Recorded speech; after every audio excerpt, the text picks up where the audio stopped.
شايفين شكلها من جوه عامله ازاي مع الصوص والطوميه كده؟ طعمها خطير. ازيكم؟ النهارده هنعمل مع بعض سندوتشات الشاورما السوري زي اللي بنطلبها من المطاعم بالظبط. ما اعتقدش ان في حد ما بيحبش الشاورما. هقول لكم على الطريقه اللي ادتني نفس طعم الشاورما السوري بالظبط واحلى كمان. منظرها وريحتها يخطف القلب والعقل. واحلى تتبيله هتعملوها لشاورما الفراخ في البيت، طعمها حلو قوي زي اللي بنشتريها من بره واحسن كمان. تابعوني لاخر الفيديو علشان نشوف كل التكات والحركات، ولو الفيديو عجبكم ما تنسوش لايك وشير.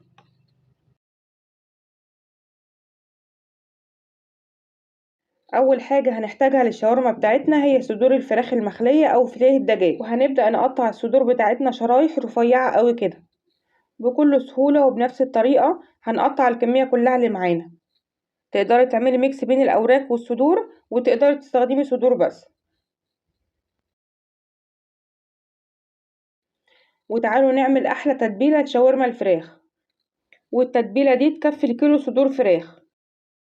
هحتاج اول حاجه 4 معالق كبار زبادي، نص كوبايه زيت، عصير ليمونه كبيره، معلقه كبيره من المستردة، ومعلقه كبيره من الثوم المهروس. وهبدا اتبلهم: معلقتين صغيرين ملح، معلقه صغيره كمون، معلقه صغيره كزبره ناشفه، معلقه كبيره بصل بودره، نص معلقه صغيره فلفل اسود، معلقه كبيره بابريكا ويا ريت تكون مدخنه، ونص معلقه صغيره حبهان مطحون، نص معلقه صغيره قرفه، ونص معلقه صغيره زعتر، ونص معلقه صغيره جنزبيل، وسنه صغيره كده على طرف المعلقه قرنفل مطحون، ومعلقه كبيره خل ابيض. نقلب التتبيله كويس جدا مع بعضها، وكده التتبيله بتاعتنا جاهزه، ريحتها خطيره. تعالوا بقى نشوف سر شاورما المطاعم. هي في المكون ده، اللي هي الضاني. حته اللي هي الصغيره دي هتخلي الشاورما بتاعتنا طعمها وريحتها مفيش احلى من كده. ومش هنحط كتير، 150 جرام بس على كيلو صدور الفراخ، وهنقطعها تقطيع رفيعه زي الشاورما. نوزعها كده على صدور الفراخ، وبعد كده هننزل عليهم بالتتبيله الخطيره بتاعتنا. هقلب قطع الشاورما كده كويس مع التتبيله، واغطيها واسيبها كده في التلاجة تتبل براحتها، بس اقل حاجه نسيبها ساعتين علشان الفراخ تاخد طعم حلو. ممكن نعملها من قبلها بليلة ونسيبها في التلاجة لتاني يوم. وعلى ما الفراخ تتبل براحتها، تعالوا بقى نجهز صوص الطومية السوري. في حلة هنحط ربع كوباية نشا، وعليها كوباية مية عادية من الحنفية، وقلبهم كويس على البارد. وبعد كده نرفعهم على النار مع التقليب المستمر لحد ما قوامها يتقل كده ويعمل شبه المهلبية شوية. وايديكي فيها على طول بتقلبي باستمرار علشان ما تكلكعش معانا. عايزين قوامها يبقى ناعم وكريمي كده زي المهلبية. هنفرغهم في طبق كده على جنب يبردوا، واغطيهم بستريتش او كيس تلاجة علشان ما تعملش طبق على الوش. بعد كده هتجيبي الخلاط وحط فيها نص كوباية مية باردة عادية، وعليها معلقة صغيرة من الملح، ونص معلقة صغيرة من ملح الليمون، وفصين توم مهروسين. هاخدهم اضربهم في الخلاط شوية كده لحد ما يمتزجوا مع بعض، وده بيكون شكلهم. بعد كده هجيب خليط النشا اللي احنا جهزناه من شوية، وهحطه عليهم في الخلاط، ونخلطهم شوية في الخلاط كده لحد ما قوامهم ينعم مع بعض. بعد كده هنحتاج ربع كوباية زيت، وهنضيفهم بالتدريج والخلاط شغال.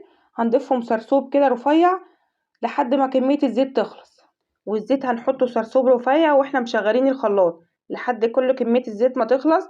وبيبقى ده شكله كده في الاخر كريمي كده وجميل. ملاحظين هنا ان قوامه خفيف كده شوية وسايل، ده عشان لسه معمول. لما نحطه في التلاجة يبرد شوية هنلاقي القوام بتاعه بدأ يتقل وبقى كريمي بالشكل ده. وادي الشاورما بعد ما سبتها اتبلت براحتها خالص في التتبيله. هقسم الشاورما بتاعتي جزئين، جزء هسويه معاكم دلوقتي والجزء التاني بحطه في كيس في الفريزر، يبقى جاهز عندي كده وجبه غدا جاهزه في اي يوم. اي يوم حسيت ان انا تعبانه مش قادره اطبخ، ماليش مزاج اقف في المطبخ كتير، نطلعه كده يفك شويه من التجميد، وبعد كده نسويه على طول، ما بياخدش 5 دقايق. تعالوا بقى نسوي الشاورما مع بعض. في طاسه او جريل او صينيه عندك، هحط معلقه كبيره من السمنه كده علشان الشاورما تفضل طريه وجوسي. هنزل الشاورما كده وافردها في الجريل، والحراره تكون عاليه على الاخر علشان ما تنزلش ميتها وتنشف. فردتها كده في الجريل ومش هقلبها خالص غير لما تبدا تاخد لون دهبي فاتح من تحت كده، ولونها يبدا يغير من فوق، وهي كده تقريبا بتبقى داخله في السوا. هي اصلا ما بتاخدش وقت طويل خالص في التسويه علشان بنبقى سايبينها منقوعه في التتبيله فتره، والتتبيلة بيبقى فيها عصير ليمون وخل وزبادي، فده بيطريها جدا ويخليها تستوي بسرعة. ودلوقتي هقلبها واسيبها شوية كمان تكمل تسويتها وتبقى جاهزة معانا. وحطيت لها كمان فحماية مولعة كده ورشيت عليها رشة من السمنة علشان تاخد ريحة التدخين الحلوة دي. تعالوا بقى نجهز السندوتشات مع بعض. عندي عيش شاورما شارياه جاهز، وفي المطاعم كمان بيستعملوا عيش شامي او لبناني، بيفتحوه كده وبياخدوا الظهر بتاعه ويحطوه كحماية للعيش السوري. هندهنه بشوية من صوص الطومية وبعد كده هننزل عليه بقطع الشاورما. عايزة اقول لكم ريحتها واصلة لاخر الشارع، بجد عالمية. حطيت كمان بطاطس محمرة وخيار مخلل وشوية من الكاتشب. وبقفل الساندوتش بتاعي كده بكل سهولة. بنقفل الجوانب الاول وبعد كده ببرمه واضغط عليه ضغطة خفيفة كده وانا ببرمه، وكده يبقى جاهز معانا. ولو عايزينه حار هنحط شوية من الهوت صوص مع صوص الطومية واحنا بندهنها. تعالوا بقى نحمصهم في نفس الطاسة مكان تسوية الشاورما. زودت بس معلقة زيت واحدة، وهبدأ ارصهم كده واحطهم لحد ما يتحمروا وياخدوا لون حلو من جميع الجهات. اقلبهم كده على كل ناحية شوية لحد ما يتحمص وياخد لون جميل كده. بذمتكم فيه جمال وحلاوة كده يجنن وريحته خطيرة. جربوه، لما تجربوه بقى ما تنسوش تقولولي في التعليقات.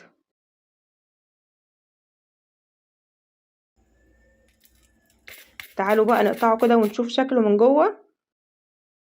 شوفوا انتوا بقى واحكموا بنفسكم، بيتكلم عن نفسه. تقدروا تقطعوه على 2 او تقطعوه سلايس صغيرة كده وترصوه في طبق كده جميل مع شوية خضار، كرنب مع جرجير وشوية من صوص الطومية وشوية من الخيار المخلل وشوية ليمون مخلل، وبألف هنا وشفا. لا تقولولي بقى شاورمة مطاعم ولا اي حاجة تانية، انسوا الكلام ده خالص. حاجة كده تستاهل بقكم. شايفين شكلها من جوه عاملة ازاي مع صوص الطومية كده؟ طعمها خطير. ما تنسوش اللايك يا حلوين، واشوفكم في فيديو جديد. سلام.